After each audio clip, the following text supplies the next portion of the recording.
કાંકરેજ તાલુકાના અકોલી ક્ષેત્રવાસ ગ્રામ પંચાયતની ચૂંટણીમાં મહિલા સરપંચ તરીકે મેનાબેન દેસાઈએ પોતાના ટેકેદારો સાથે ઉમેદવારી નોંધાવી। મળતી માહિતી પ્રમાણે કાંકરેજ તાલુકામાં વિભાજિત થયેલ ગ્રામ પંચાયત અને ખાલી પડેલ વોર્ડની સામાન્ય ચૂંટણી યોજાવા જઈ રહી છે,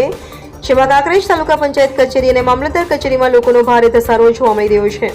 ત્યારે કાંકરેજ તાલુકાના અકોલી ક્ષેત્રવાસ ગ્રામ પંચાયતની ચૂંટણીમાં દેસાઈ વીએસ દેસાઈ વચ્ચે કાંટાની ટક્કર જેવો જંગ જોવા મળી રહ્યો છે। ત્યારે હવે કાંકરેજ તાલુકા ભાજપ મંત્રી તરીકે સતત સેવા આપી હતી અને માલધારી સેલ ભાજપ કિસાન મોરચા, બક્ષીપંચ મોરચો અને દેસાઈ સમાજમાં યુવા નેતા તરીકે જાણીતા એવા દેસાઈ રાજાભાઈ નારાયણભાઈના ધર્મપત્ની દેસાઈ મેનાબેન રાજાભાઈએ કાંકરેજ તાલુકા પંચાયત કચેરી ખાતે ચૂંટણી અધિકારી જે.એસ. ઠાકોરને પોતાનું ઉમેદવારી પત્ર ભરીને રજૂ કર્યું હતું,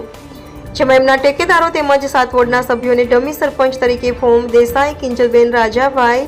વોર્ડ નંબર 1 ડાભાણી તેજા વસ્તાભાઈ, બીજા વોર્ડમાં જબુબેન ઈશ્વરભાઈ દેસાઈ, ત્રીજા વોર્ડમાં દેસાઈ પરેશ પીરાભાઈ અને દેસાઈ કેસરભાઈ ગુતુડાભાઈ, ચોથા વોર્ડમાં દેસાઈ હેતલબેન મેઘરાજભાઈ,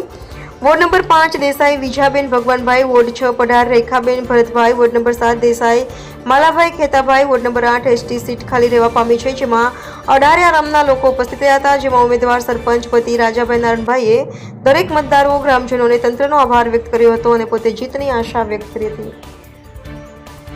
અમારી આકોલી મહારાજવાસ ગ્રામ પંચાયતમાંથી અલગ પડેલી નવીન વિભાજિત ક્ષેત્રવાસ ગ્રામ પંચાયતમાં જે ગામના લોકોએ પ્રથમ ગ્રામ પંચાયતની અંદર મારા પત્નીની સરપંચ તરીકે ઉમેદવાર તરીકે એક પસંદગી કરી છે, તેમાં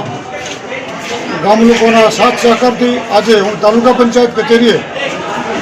અમારું ઉમેદવારી પત્રક રજૂ કરવા માટે મારા પત્ની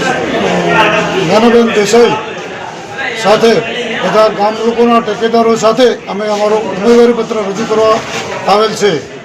તેમાં અત્યારે હું આપણા તાલુકા પંચાયતના અધિકારીઓ, સરકારના તંત્રનો અને પત્રકાર મિત્રોનો, અન્ય બધા ગામ લોકોનો,